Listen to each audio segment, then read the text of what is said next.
Hello, hello. Hello, hello. Happy New Year. Happy New Year. How are you? I am cold. It is freezing up here in New York. It is 8 degrees. Well, I'm lying. It's 21. Feels like 8. We got congestion pricing. The Metro Oh, cars are getting ready to go up to $3. New York is a hot mess right now. ooh, okay. New York said, oh, New Year, New York. Like, we're just gonna wow out. Oh, dang.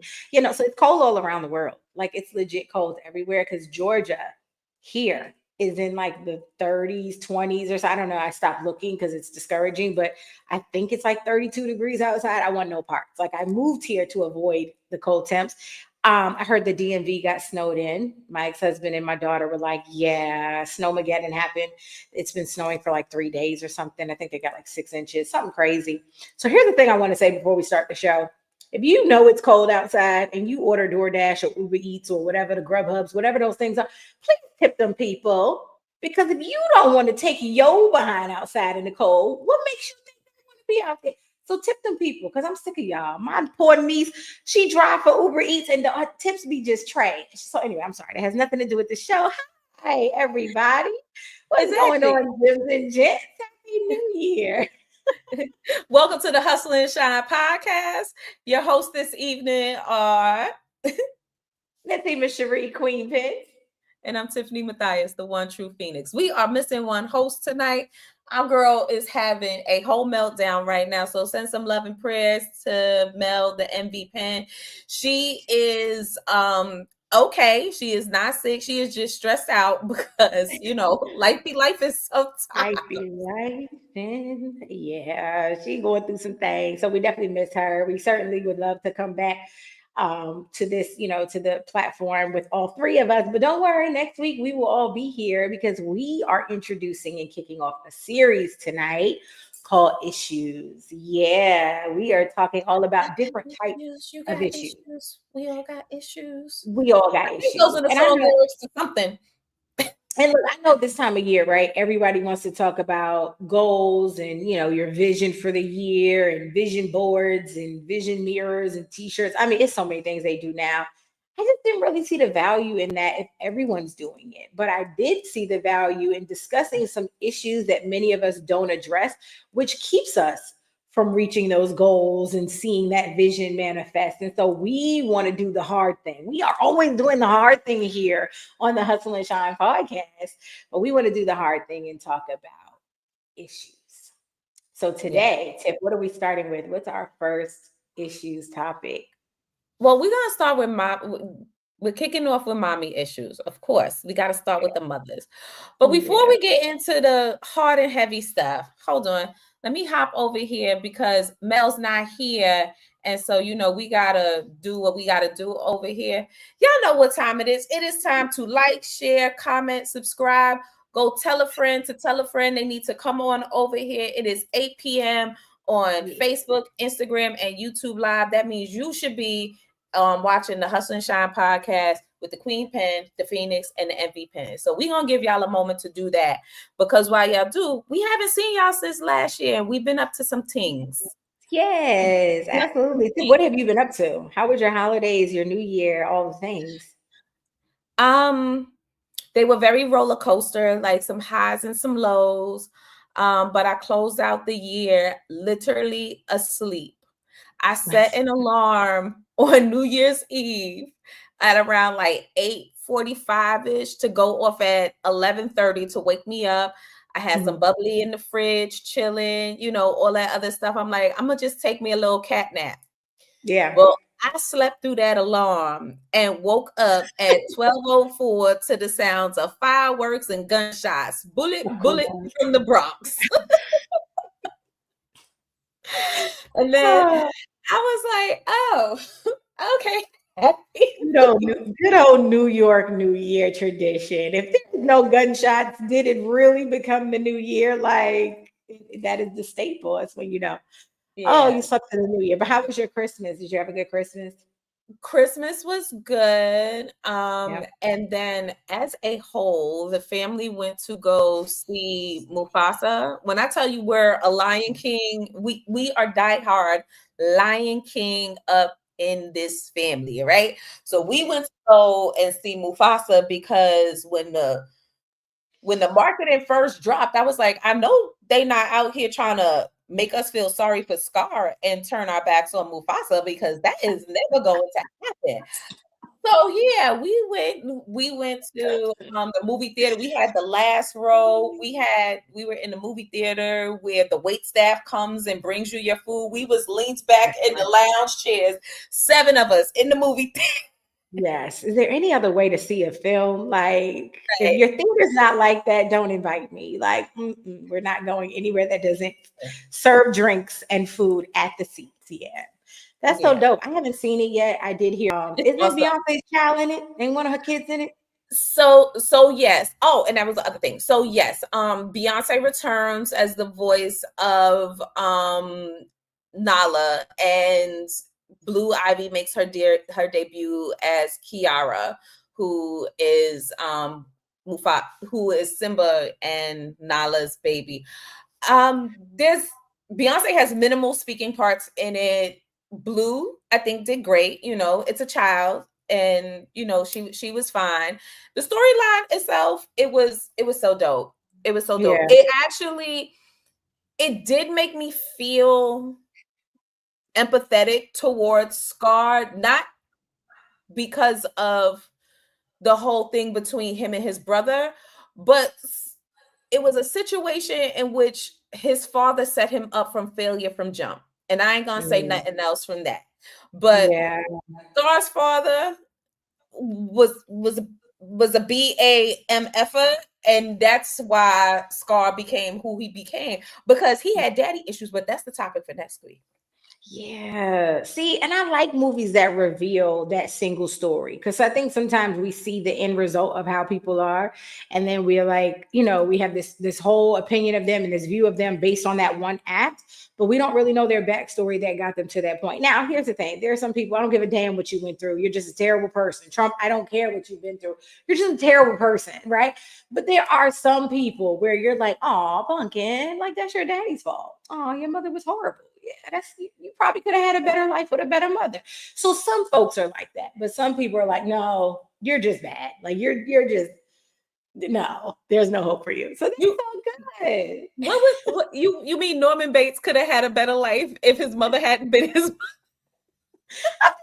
And like, who knows? I don't know. I don't know. But nevertheless, I'm so glad to hear you had a good holiday. Yes, and I was about to say, what about you? I heard you was off in Disney anyway. Yes, I spent the week in Disney World, and we went to every single park. Like my thighs are very healthy from all the walking that we did, but we enjoyed Magic Kingdom on Christmas Day, as well as 3 other million people because it was so crowded. The wait times for those rides were insane. So of course I had to get like the dash pass or whatever they call lightning. I don't know, some kind of pass so that she could skip lines because I was not.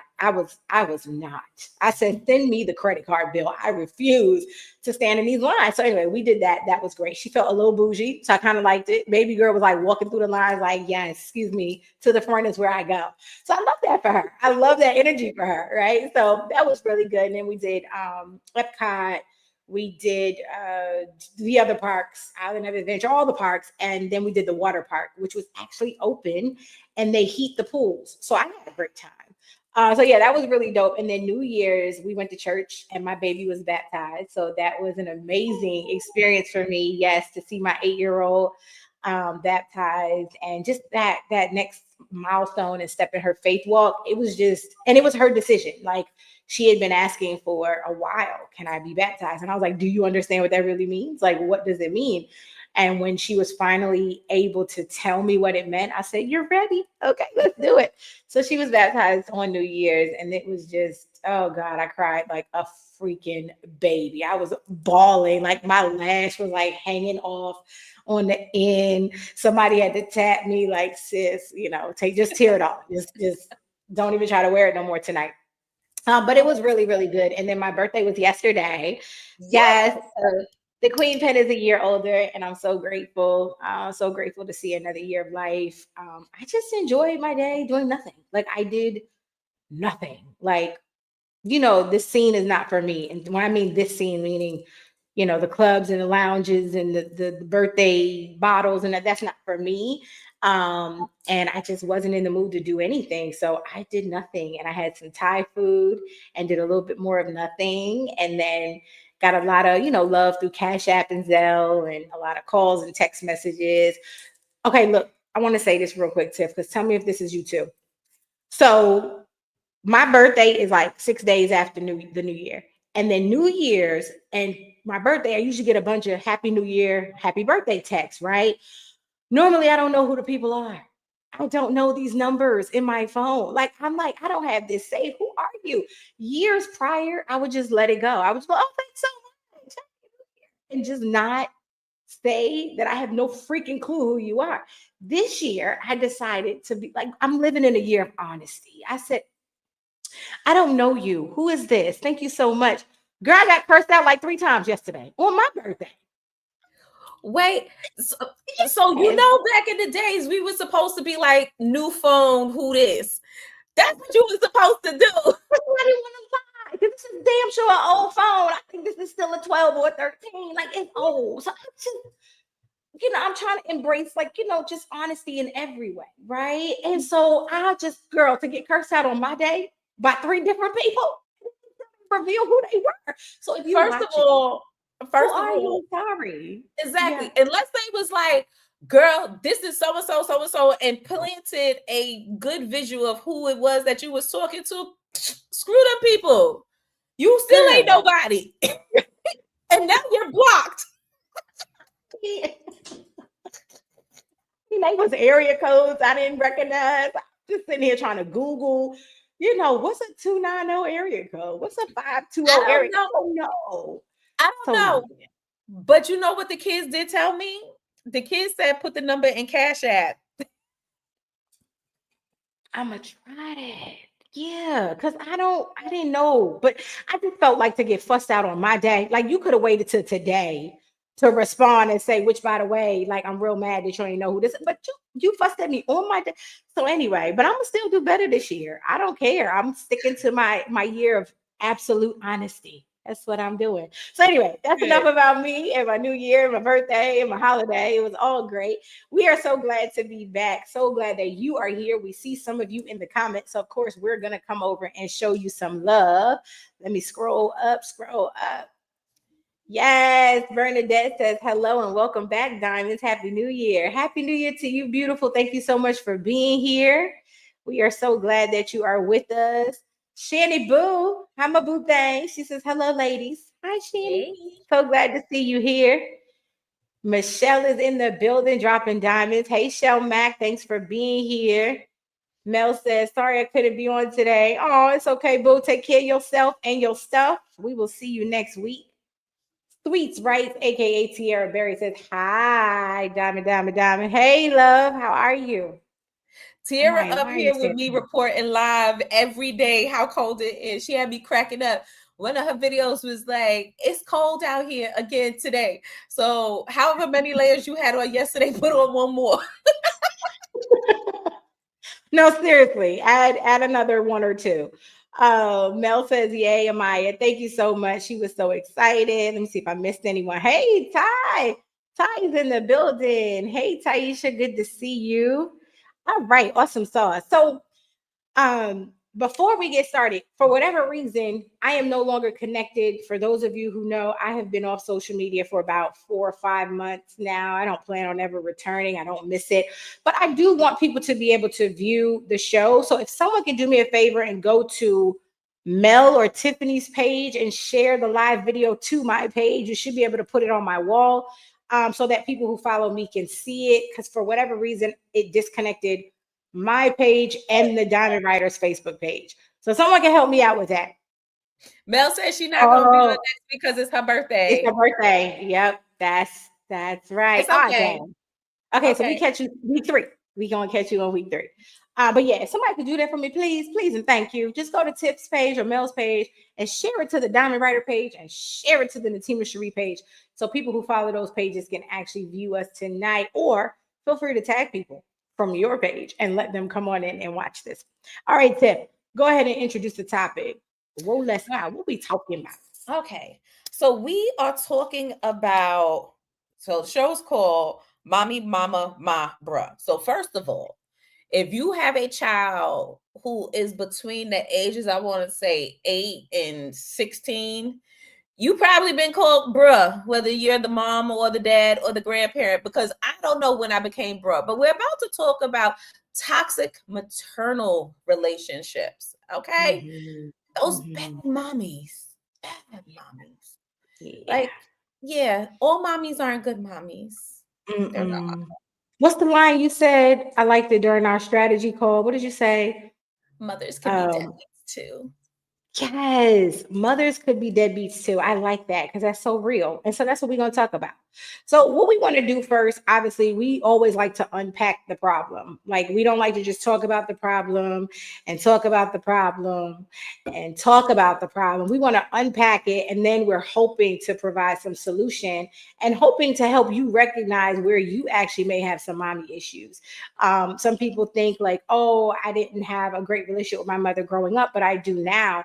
But there are still some residue of that trauma. There's still some residue of those issues and challenges you had growing up. That little girl in you still has those issues with her mother, even though the 30-year-old, 40-year-old, 50-year-old you don't. So we want to help you to recognize where you actually may have some issues buried in your heart or just deep down inside of you that may keep you with some boundaries between you and your mother, even though y'all might be cool.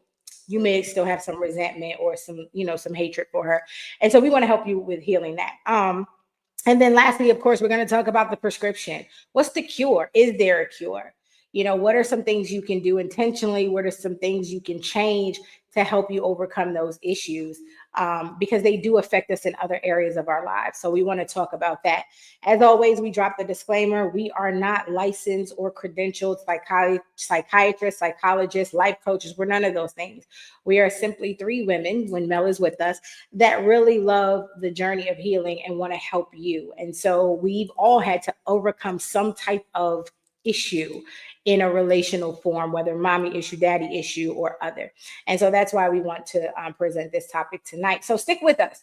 Go ahead and tag someone. Don't embarrass them, but someone that you think could, find value in tonight's discussion. Go ahead and invite them. You can do it through text if you want to do it privately and not tag them. But we would love to be able to reach people who are struggling with issues with mama. So, all right, let's talk about some of the personas that we see those mommy issues come up. Tip, you want to start us off? Because I got a whole list over here, girl. Okay. So the first one we discussed was the smother mother. Ooh, who Okay. becomes the mother-in-law? Okay, but go ahead. Sorry. Go ahead. All right. So the smother mother is the mother who overly dotes and um is just always there with their kids. Sometimes they call them hover parents because they're just always like the kid is here and they're just like right here. You know, Mm-hmm.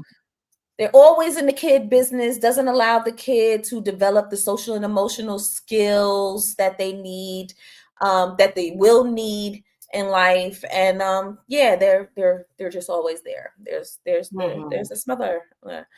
Um, and then we have the gaslight mom. The gaslight mom who, when you come to her, regardless of how old you are, and you're like, hey, mom, this thing happened. And she's like, no, it didn't. But Mm-hmm. you can show all the receipts and she's still Mm-hmm. going to deny your return. Mm-hmm. All right. And then Yep. one more that I'm going to talk about is the manipulating mother, the type of mother who spins all the narratives into her favor, or The mom who uses the children as weapons of mass destruction of the Black family. Well, let me just, of the family period, because, Mhm. other people do it too. But yeah, the moms who use children as weapons of mass destruction. He broke up with you, he moved on, and now all of a sudden you want to put him on child support, or he is already on child support, but he still can't see the kids unless you know who, what, where, when, why, how.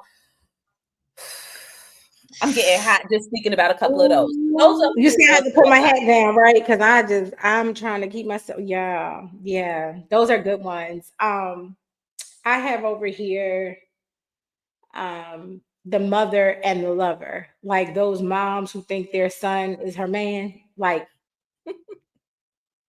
those mothers drive me absolutely crazy. I have dated a few men who have those type of mothers, and ooh, it's difficult to navigate that relationship. So yeah, those are some difficult moms. I also want to talk about the moms who are jealous of their daughters. And because they didn't get to fulfill their goals, life goals, dreams, they didn't get to become who they see their daughters becoming. Instead of supporting their daughters and loving their daughters, they throw shade. They intentionally, try to discourage their kids, or they try to make them feel unattractive. Like they just do such harsh, harmful, hurtful things to their daughters out of pure jealousy. And it's because they haven't dealt with themselves. And so I actually refer to those as like the broken girl mommies. Like those are the mothers who are still big girls with broken hearts, trying to raise other girls who have the freedom and the liberty and liberation that they want. Those are some dangerous mothers. Seriously, those are some super Yeah. dangerous mothers. Um, and then the other one is the emotionally unavailable mom. Again, I'm not ignoring that that mother may have her own pain, and sometimes pain makes us selfish, and so she may be so consumed by her own hurt and her own pain and drama that she can't be available to her children. But that is also a very dangerous mother, the mother who is emotionally unavailable. And then lastly, I'm telling on myself because this is what I had to be delivered from, the angry mother who is Mhm. mad at her circumstance, who is mad at single motherhood or mad at the situation that she's in, having to raise these kids and sacrifice things for these children and then make them pay for it, right? The blame. It's not to say that her anger is not valid, but to blame your children or to position your children to pay for the decisions you've made that have reached, that have the outcome has produced the situation you're in, and then your children be the ones to pay for it. That is such, yeah, that's a toxic mom. That's a really toxic mom. So we don't know what type of mother you had. You may have had an awesome mom who, you can't find any fault. You can't find anything. And I love that for you. And I would encourage you to drop some comments or drop some notes in the comments rather for women who didn't get to have that. And maybe that would help them to develop that part of their motherhood. I know that I'm still developing as a mother. My children are 8 and 16, simply Mhm. because there were things I didn't get coming up from my mother. And then there are things that I kind of just didn't have to give my girls. And now I'm trying to. And so your comments may help if you did have a healthy relationship. Just know there's a place for you too. So don't feel like, oh, damn, I ain't got no mommy issues, so this episode doesn't relate to me. No, no. If you had a good relationship, we want to hear about it. So make sure you share Exactly. that in the comments.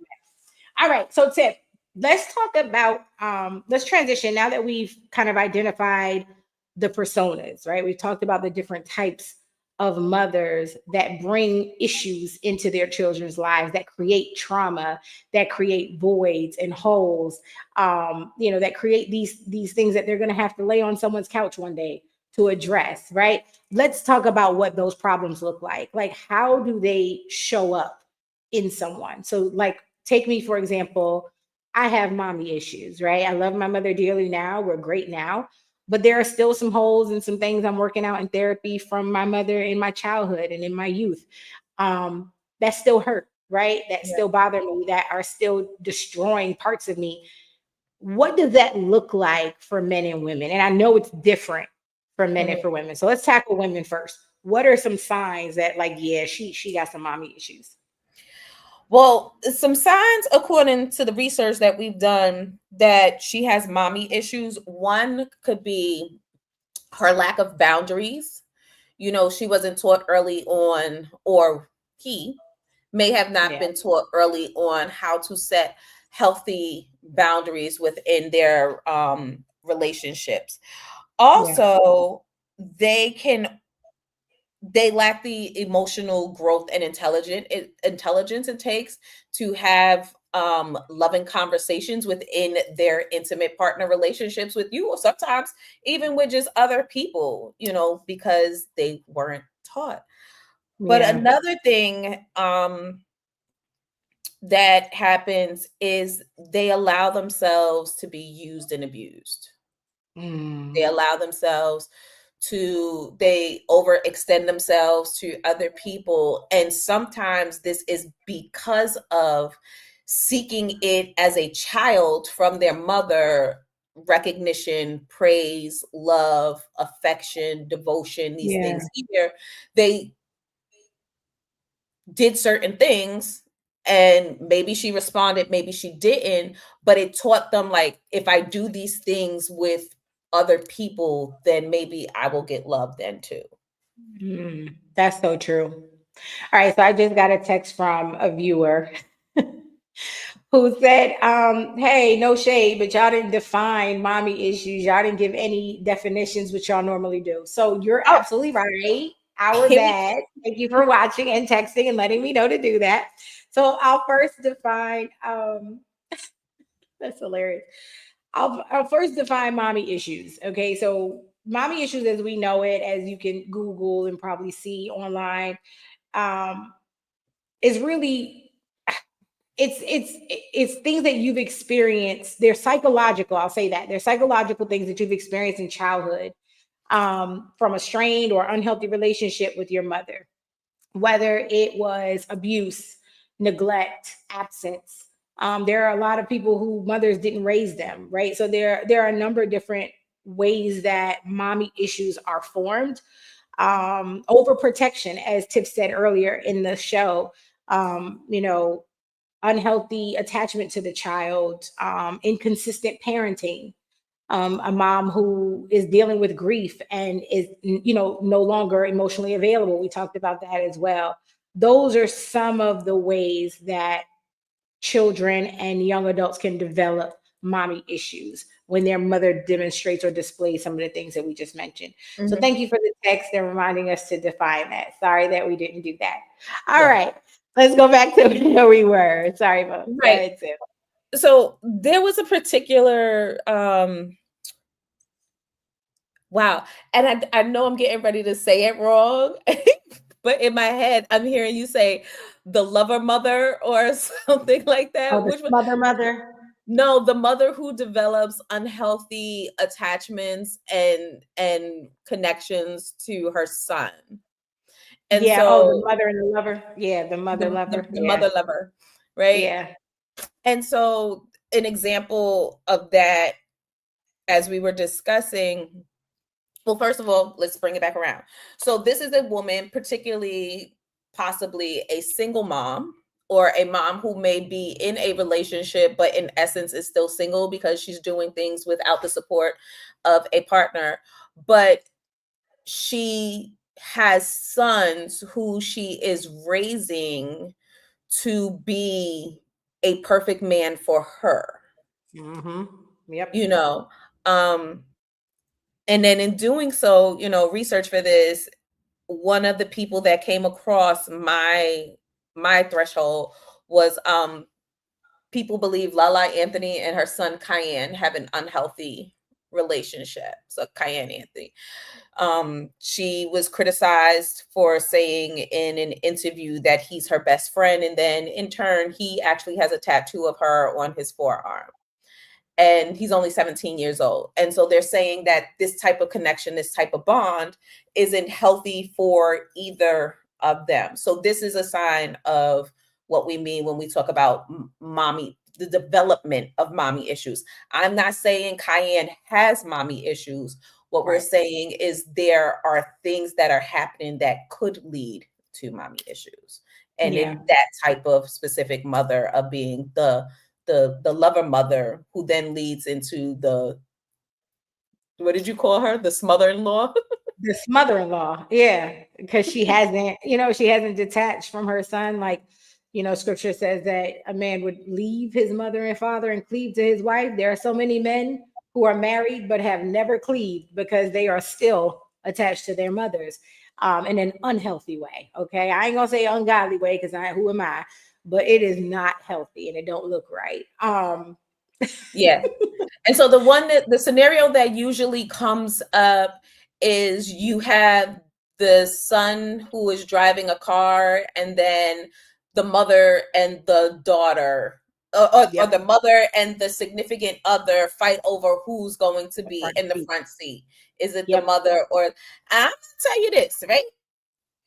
I've done both. I've gotten in the front seat of my husband's car. I've gotten in the back seat when we've been with his mom. And here's why. I do it out of respect. Like, she's a that little bit part. older, Yep, and it is a little bit more easier to get in and out of the front seat than it is, the back passenger seat or whatever it yep. is. But there have also been times where that woman been like, "Girl, if you don't go get in the front seat, I'm getting in the back seat," because like, it's that's a healthy dynamic or whatever it is. Right. But there is something about being in that car, and it's like almost being on the throne, like the king and the queen on the throne. Mhm. Who are the front two people in the car, Right. and fighting over a seat? Like, there have been, you've been off social media, but there have been fisticuffs over this situation and scenario. No, and although I've been away before leaving social media a couple of months ago, I used to see videos like that all the time. Like they were a dime a dozen, where it was like the mother arguing with the daughter, or the husband fussing at the wife, or the girlfriend, or whatever. And like you, Tiff, I've always volunteered because I think it's a respect thing. I don't mind you sitting in the front seat because your visit is temporary. This ain't like a everyday thing. You don't live with us.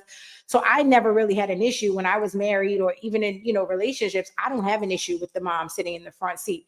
But I'd be damned if you're gonna tell me that you are. That's where we gonna have to work. That's where she gonna make Tima from New York, because you're not about to tell me that I'm not sitting in the front seat of the vehicle that I'm probably also paying the car. Like, are you nuts? But if you allow me to say, hey, mom, like, you could sit in the front, no problem. We all going to the same location. I'm gonna get there when you get there. But you telling me that that is my place in your son's life, that you trump me. One, I ain't married to the right man, because the man that I married to, he know, like, no, no, sorry, my wife is first. Your mom, I've left you to cleave to her. She goes in the front seat unless she offers to give it up to you. Yeah. But that's just the dynamics in my, like, that's my world. Because no, we're not doing that. And I feel bad because these young girls that I notice, a lot of these young brides or young girlfriends, I'm sure they're questioning now the relationship. Like, does this man even honor me or respect me, that he doesn't understand why it bothers me that she's the one telling me to get out the front seat, or he's the one saying my mama needs to sit here? Now, if that's just your boo, y'all just in a situationship, your mama happened to be running with y'all down to Chick-fil-A, put her behind in the back, put mommy in the front. But if this is your wife or your fiance or someone that you are in a serious, committed, moving toward marriage, dating with purpose relationship with, I wish you would. I wish Raya, my future mother-in-law, girl. Anyway, so yeah, that's just my views on that. But while we have time, I do want to talk about how mommy issues show up in people in terms of their Mhm. relatability and how they interact with others. So there was a situation at work, and of course, I can't disclose where I work or anything because this is, confidential. But there was a situation at my job. I'm not saying it was my current employer. It was, an employer of mine.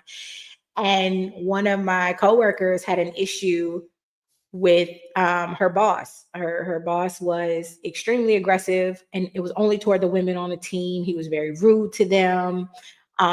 He would usurp their authority. He didn't really respect their opinions. He tried to, keep them muted and keep their voice quiet. He didn't really allow them to contribute.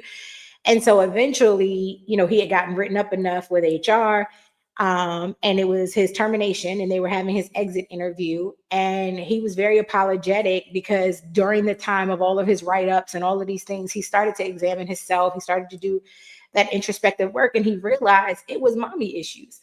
He had severe issues with his mother, and therefore he did not respect women in Mm-hmm. authority. He did not respect the voice or opinions of women, and he was more harsh on women because he could never be that way with his own mom. And Mm-hmm. so that's just but one example of how mommy issues show up in the way we behave and how we interact with others. Yeah. Another sign of mommy issues, again, I'm not picking on the men, I'm just giving the male examples because Tip already tackled with women. But with men, some are overly dependent on women because they grew up with that smother mommy, that smother lover type of mother. They then are over dependent on their woman and then tell her she's not being a good woman because she's not willing to do everything for him. And y'all know I do not participate in these gender wars. I do not participate in perpetuating bias against men or women, but real is real. Facts are facts. There are some men who have mommy issues, and it shows up in their relationships and how they interact with women, expecting women to do everything for them. It's like, Mm-hmm. honey, no, that's not, no, that's the role of a mother, not of a wife or a healthy partner. And so those are but two examples of how we see it in men. Let's balance the scales, Tiff. Do we have Yep. another example of how we, okay, go ahead, how we see it in women? So when you were sitting here, because girl, you know me and my notes, right? Yes. So you were sitting there and you were talking about men who become overly dependent on their partner, you know, expecting her to do all of the things that mommy did for him. Like he never essentially became self-sufficient or whatever. And so the Right. term for that is also called invisible work, and it's the work that gets done that where there's no recognition to it. So it's literally called a term used to describe tasks that are often unrecognized, undervalued, and or lack value, such Mm. as making appointments, Mm-hmm. um, laundry tasks, um, in a household period. I think the family seems to think things such as like toilet paper and toothpaste and stuff just magically appear in the pantry, but they Yeah. don't.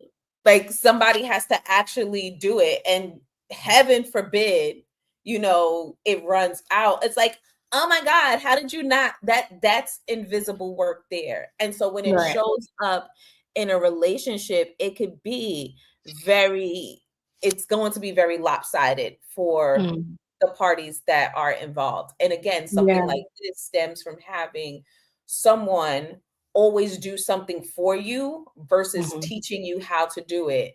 And I'm only going to tap on this, but it's something that I believe happens a lot in the Latin community, where the sons are princes and they're doted on, but meanwhile the daughters are parentified and have all of this responsibility. So the son can be the older child, and he's 16 years old, but it's like the 12-year-old daughter that has to come home and make sure that the meat is thawed and seasoned in preparation for it. Meanwhile, he's like laid out in the room Chilling. video games.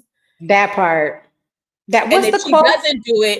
if she doesn't do it, he doesn't get in trouble for her not doing it. She gets in trouble for, so It not that, being done. Yeah. that But what's that quote?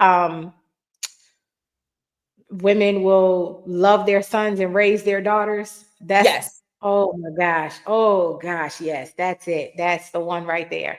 You hit that dead on. Absolutely. Yep. We can put a pin in that. We can close on that because that is the truth. The That's truth his to show all done. that.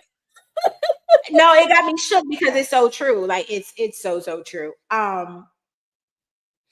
One of the other things I want to mention before we move on from this topic is I was reading this book called Attachment. If you have not read it, please go run, order it off Amazon. It's an amazing book. It really does help you to identify your attachment style. You may have more than one. I definitely have more than one, but I recognize the strongest attachment style that tends to show up the most in my life is a result of my mommy issues. And it's crazy because I would have never thought that the way I hold on to people and gravitate to people, the way I've been trying to like buy love, like I'm always doing things for people, I'm always giving them things, always buying things for people, always loaning people money. That is how I attach myself to people, because I feel like as long as they need me, then they love me. And unfortunately for me growing up, my mother needed my siblings and I to contribute to our household very young, right? So we were very young with jobs after school and had to pay bills. We had to help with the light bill and the phone bill and all these bills. And so that created my attachment style, because I felt loved by my mom when I would give her money from my little after school job paycheck to help with one of the bills in the house. I felt valued at that time. And so that just snowballed into how I interact with other people in every relationship. I take care of the person I'm with until, my relationship where he don't allow it. But I'm just saying, in prior relationships where I've dated men who were just fine with their woman taking care of them, that was because that was my attachment style. I wasn't connected to them. I was attached. And whereas being in a healthy relationship now, I'm like, no, I'm connected because I ain't allowed to pay for nothing. So it's a different world now. So anyway, I just share all that to say that was my transparency, my truth. But that is another way to recognize if you have those mommy issues or those daddy issues, is how do you attach to people? Like, what are your attachment styles? So get that book, read it. It's excellent. But we'll be talking more about attachment styles in our next and future episodes as well. All right, Tiff, let's move forward and talk about the prescription. Y'all know we don't just like to talk about the problem.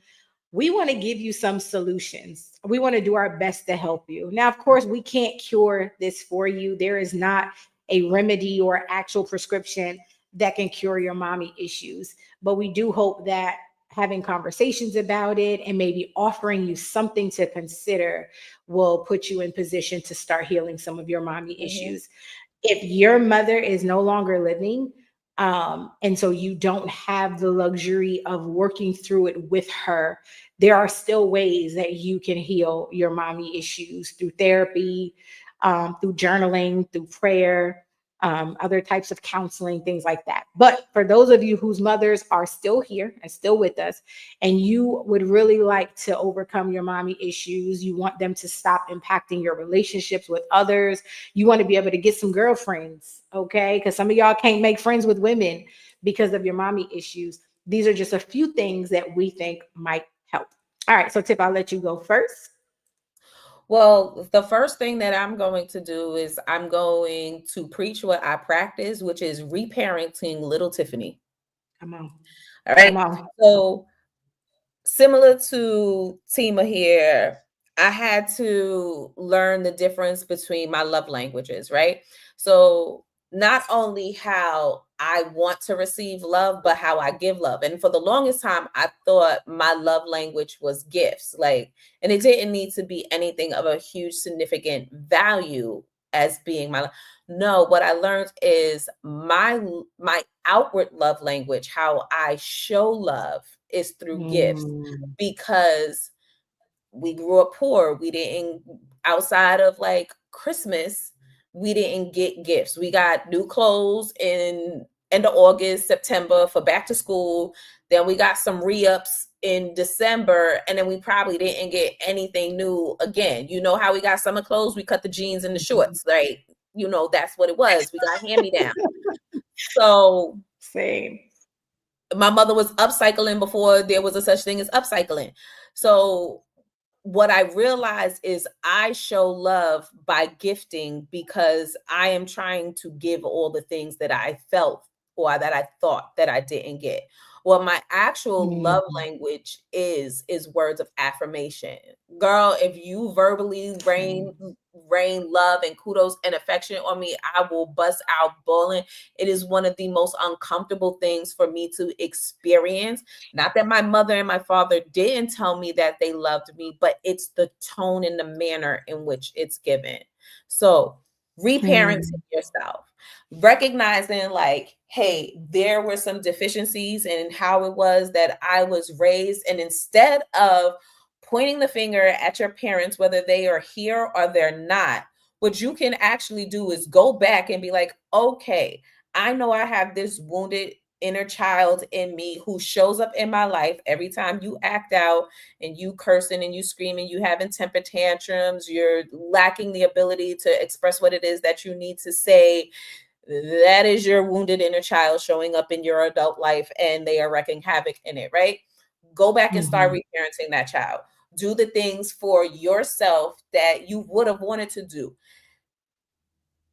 Don't do it in a creepy way. No, do not be a grown person in the park full of children on the swings and like talking about come play tag with me. No, you will be carted off to prison. But take yourself on the things that you would have liked your parents to do with you, whether it's a camping trip, you're going bowling, you're going roller skating, whatever it is, go to the trampoline park, whatever it is that you would have like wanted to experience as a child. You're like, oh, when I was a kid, I used to love doing that. Then go do it. Go play jacks. Mhm. Go skip rope. Mhm. It helps. It Yep. helps. So that's the first thing. The next thing is start setting them boundaries. Oh my God. Boundary. I'm going to keep saying it over and over again until Mhm. I am blue in the face. Boundaries are not only about protecting you from the outside world, but protecting the outside world from you. Keep yourself in. Stop overextending yourself when you don't need to. Stop seeking no, recognition and gratitudes from the outside place, and start building those inwardly. And then the last one I got here is practicing self-care. Mhm. Self-care, self-care, self-care. And I'm not Love it. talking the superficial hair, nails, massages, all that other stuff. No, speak into yourself. Take care of yourself. Over the break, I did this 7-day ritual cleanse, and one of the days was to take a holistic bath. When I tell you I had flower petals, I had oils, I had the baking soda, I had the Florida water. I was in that bathtub. I had my bowls playing off of YouTube. I was in there just in bliss. When I got out that tub, I oiled myself up. When I told you I had the best sleep I had in months. And the only person who touched me was me. Not a hairstylist, not a manicurist, not a pedicurist, not a masseuse. Nobody touched me but me. I loved on me. So that's what I got for now. I love it. I love it. Yes. I'm going to try that bath. Absolutely. Mhm. So mine are definitely in alignment with what the Phoenix is sharing. First thing I want to say is acknowledge that you have issues. Good thing to That's see. why it's the first step in every 12-step program. I don't care if you're going to AA or whatever. You're the first step is acknowledging that you have a problem. To become a believer, you have to acknowledge that you're a sinner. Everything is acknowledging the problem first. That's how you start. And some people have convinced themselves that their issues have nothing to do with their parents. Again, because their relationship with their mother is good now. So they forget some of the things that they went through as a child. And a lot of that is why you might have issues connecting, or why you have issues trusting, or why you have issues setting boundaries. A lot of that comes from those mommy issues. So first, like, do some introspective work, do the shadow work. I know there's so many terms for it, but do it and then acknowledge that there is in fact an issue. Once that you acknowledge there's an issue, this is something that I did that really worked for me. Um, I went and had a conversation with my mother, and I led the conversation. I approached her with grace. I started from a place of grace, because what is it in her childhood or in her upbringing or in her life experiences that made her the way she was? No one just wakes up saying, I'm going to have kids and I'm going to be terrible toward them. Now there are some people like that, I'm sure, but realistically, most of us don't have those mothers.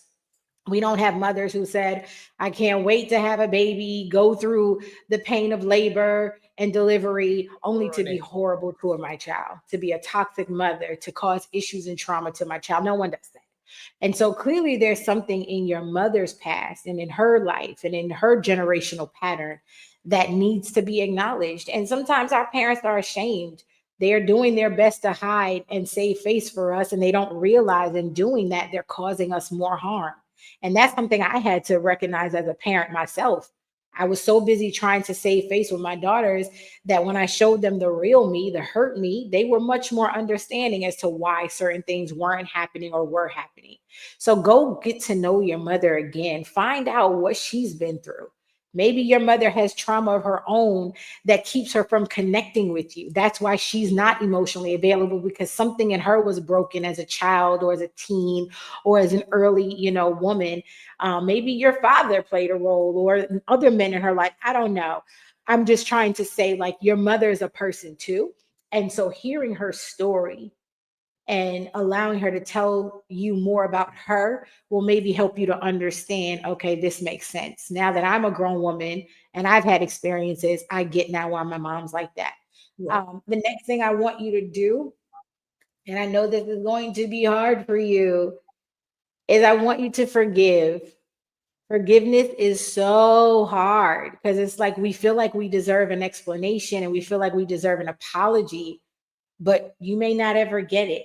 And so, are you going to stay stuck in your mommy issues? Are you going to continue to try to thrive and live and set new goals for 2025 carrying mommy issues? You're going to have to forgive. Whether you never get an apology from the things that she's done that hurt you, if you never get an explanation for why she did the things that she did, you still need to forgive, because that is going to release you in so many ways. That good sleep tip was just talking about. Yes, honey. Come on, you won't get that from some forgiveness. I promise you. And I'm talking real forgiveness, not like, well, I'm gonna forgive her, but no, no, y'all remember that show, Conjunction Junction? Once you put that but on there, you have erased the first part of that. So forgive. And it's going to take time. It doesn't happen overnight. I'm not saying you're going to go to church or go to a prayer call or a prayer circle. Like, I forgive my mama and her mommy issue. No, it's going to take continual work. And that's why acknowledging your feelings and giving yourself space to feel how you feel and journaling about how you feel are going to help you. But I promise you, forgiveness is going to be key, because you can't undo what's been done, but you don't have to keep carrying it anymore. And forgiveness will help you to put the load down. So those are the three that I had. I hope they are helpful. I know they seem very generic and very blanket, but you are an adult. Go and do some additional research, do some Google searches of your own. This is just a starting point. We just wanted to offer you something to start your healing journey if you are facing mommy issues and carrying mommy issues.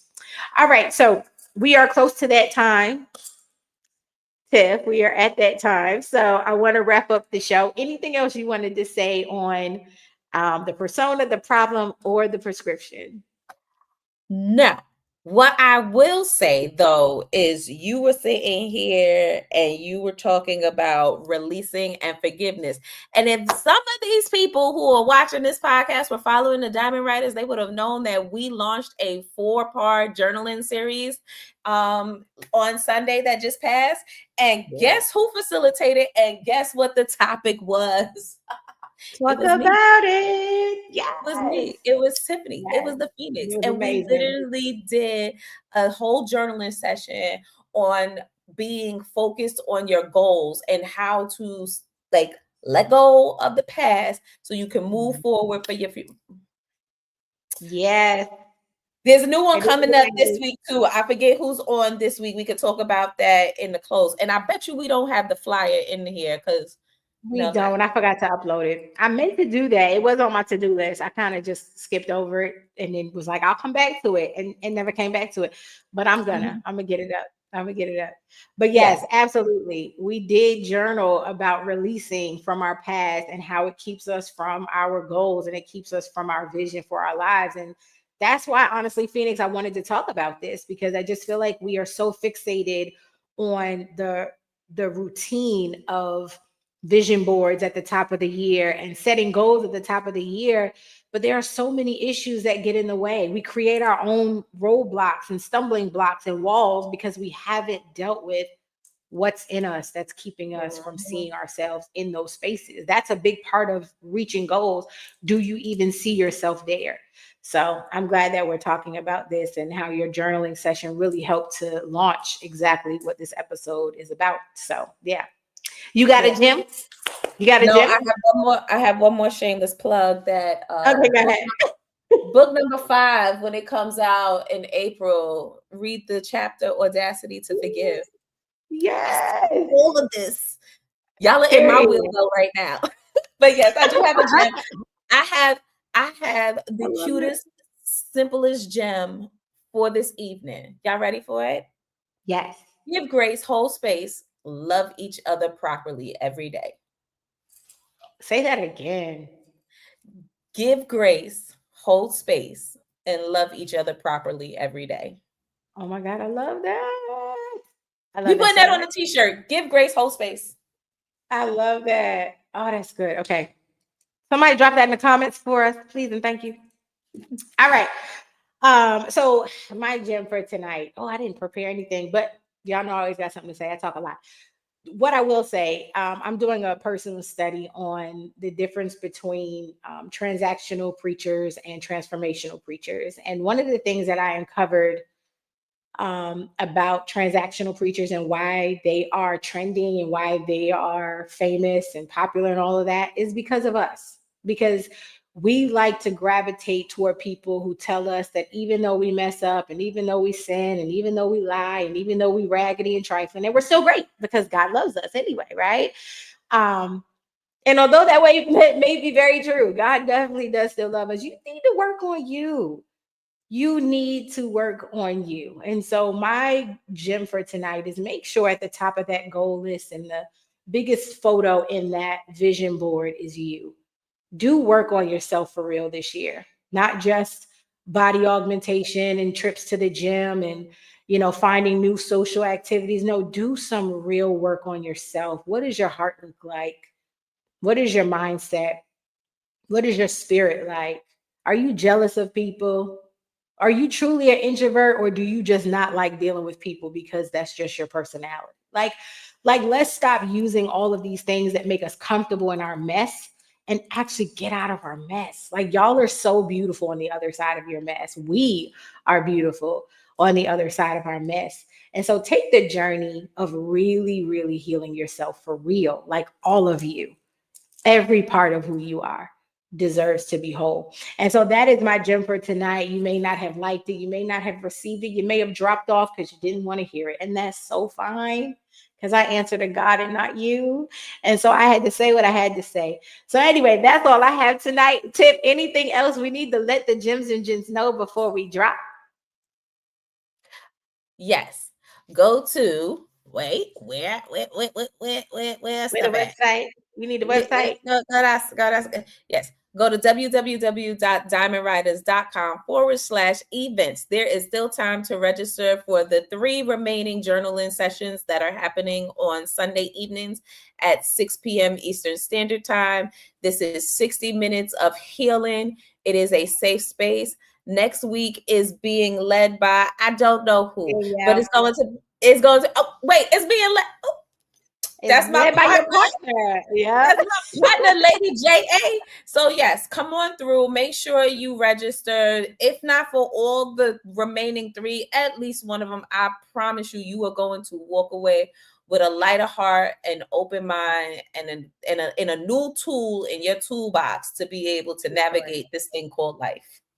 True story. Yes, yes, definitely check us out.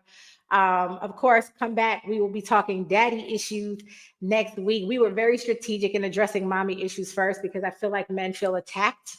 And so I wanted to make sure we dealt with women first. Next week, we'll be talking daddy issues. So make sure that you come on back to the show.